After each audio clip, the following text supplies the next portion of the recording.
आज अचानक सिमी को घर आया देखकर मुझे कंचित आश्चर्य हुआ। तू कब आई? मैंने पूछा। थोड़ी देर पहले, सिमी ने बेरुखी से जवाब दिया। क्या बात है, सब ठीक है ना? मुझे संशय हुआ। मेरे कथन पर सिमी चिल्ला उठी। मैं उस घर कभी नहीं जाऊंगी। सिमी का इतना कहना भर था कि मेरा स्वांग काँप गया। भावी अनिष्ट की कल्पना मात्र से ही मैं सिहर गई। तो क्या उसी घटना की पुनरावृत्ति हो रही है जिसे मैं 20 साल पहले छोड़ आई थी? तब सिमी 3 वर्ष की थी। मेरी अमन से कभी नहीं पटी। हमारी वैचारिक मतभेद इतने बढ़ गए कि हमने अलग होने का फैसला ले लिया। आज अपने फैसले पर अफसोस होता है। पति पत्नी के बीच इतनी बड़ी खाई नहीं होती जिसे पाटा न जा सके। छोटे छोटे मतभेद तो होते ही हैं। जैसे मैं मेहनती थी तो अमन आलसी। मैं हर काम में परफेक्शन चाहती तो वह किसी तरह काम को टालने में भरोसा रखता था। मुझे ईमानदारी पसंद थी, वहीं वह समय और अवसर देखकर अपनी बात कहता वरना छुपा जाता। मुझे यही नहीं पसंद थी। मैंने अपने अलमारी में कभी ताला नहीं लगाया। पति पत्नी में कैसा दुराव छिपाऊं। एक रोज़ उसने मुझसे बिना बताए 2000 रुपये निकाल लिए। शाम मैंने गिना तो रुपए कम मिले। मैं बिफर गई। अचानक रुपयों की ज़रूरत थी इसलिए ले लिए। यह सोचकर शाम एटीएम से रुपया निकाल कर जैसा था वैसे ही रख देता। अमन बोला, मुझसे बता कर लेते तो क्या मैं इनकार कर देती? मेरा सवाल था। कितनी बार ऐसा ही किया है। अगर तुम शाम को अलमारी न खोलती तो अगली सुबह तुम्हें रुपए जस के तस मिलते। अमन ने लाख सफाई दी मगर मैं टस से मस नहीं हुई। उसे हर घटना छोटी नज़र आती जबकि मेरे लिए वह पहाड़ से कम नहीं लगती। इसलिए हमारी उससे कभी नहीं पटी। आखिरकार एक दिन हम दोनों ने अलग होने का फैसला ले लिया। आज उम्र के इस पड़ाव पर आत्मविश्लेषण करती हूँ तो खुद पर तरस आता है।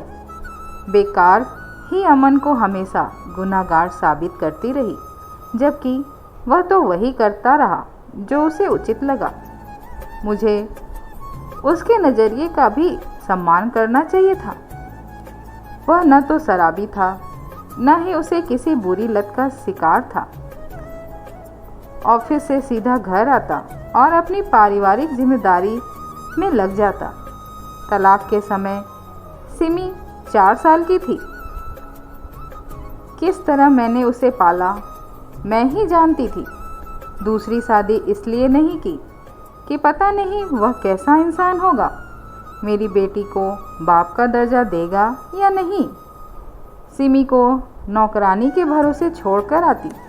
स्कूल से आने के बाद वही सिमी की देखभाल करती। मेरे आने के बाद ही वह घर जाती। इस बीच सारी जिम्मेदारी उसी की रहती। गैर ही रहता है। मुझे नहीं लगता कि वह सिमी को मनुहार से खिलाती होगी। जो खाया सो खाया, शेष खुद खा जाती। सिमी का स्वास्थ्य संतोषजनक न था। न दिन का चैन न रात को आराम। हर वक्त एक अजीब सी बेचैनी रहती। उस पर सिमी का बार बार पापा को पूछना। मैं क्या जवाब देती? वक्त के साथ जैसे ही वह बड़ी हुई मैंने उसकी शादी भी कर दी। उसकी शादी के 1 साल ही बीते कि वह ससुराल छोड़कर मेरे पास आ गई। वह भी कभी वापस न जाने के फैसले के साथ। उसकी बातें सुनकर मैं हताशा में डूब गई। वह मुझे जरा भी पसंद नहीं है मम्मी। सिमी के तेवर तल्ख थे। क्या कमी है उसमें? मेरा सवाल था। वही जो पापा में था। सुनकर मुझे लगा मानो मेरे सारे अंग स्थिर पड़ गए हों। किसी तरह खुद को संभाला। ससुराल छोड़कर आने का मतलब समझती हो? खूब समझती हूँ मम्मी। मुझे नहीं रहना उस गवार के साथ। सिमी, मैं चीखी। मेरी सांसें धौंकने की तरह चलने लगी थी। मैं सिर पकड़कर बैठ गई। उस रोज़ मैंने किसी तरह के बहस से बचाया। बेटी को लेकर आवेश में कुछ कहना सुनना उचित न था। सोचा जब उसका दिमाग शांत हो जाएगा तब बात करूंगी। अगली सुबह मुझे काम पर जाने का मन न था, फिर भी गई। चिंता के मारे काम में मन नहीं लगा। शाम होते ही मुझे हरारत सा महसूस होने लगा। घर आई तो देखा सिमी सो रही थी। मैंने 3-4 दिन काम पर न जाने का फैसला किया। इस बीच सिमी को समझा बुझाकर घर भेजना ही मेरा मकसद था। हर माँ बाप से गलती होती है, मगर वे नहीं चाहते कि उनके बच्चे भी उसी रास्ते पर चले। मेरी ज़िंदगी में तुम थी, मगर तुम्हारी ज़िंदगी में कौन है? अगर पति न हुआ तो कैसे काटोगी अजगर की तरह ये पसरे वक्त को? कैसे सहोगी जो मैंने सहा? आवेश में उठाया गया हर कदम तुम्हें गहरे पश्चाताप के सागर में डुबो देगा। क्या कभी सोचा है? अभी यही सब कुछ मैं सिमी से कहने ही जा रही थी कि देखा सिमी सूटकेस उठाए मेरी तरफ आ रही है। मुझे सुखद आश्चर्य हुआ। इससे पहले कि मैं कुछ पूछने की मुद्रा में आती, उसी ने कहा, घर जा रही हूँ। सुनकर मेरा मन भीग गया, आंखें छलछला उठ आईं। स्नेह से उसके सिर पर हाथ फेरते हुए बरबस मेरे मुख से निकला, माफ़ करना बेटी, मैं तुम जैसी समझदार नहीं। तुमने जिस गलती को सुधारने के लिए कुछ घंटे लिए, उसे मैं बरसों बाद भी सुधार न सकी।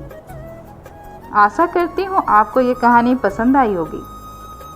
पसंद आई तो वीडियो को लाइक करें और चैनल को सब्सक्राइब करें। धन्यवाद।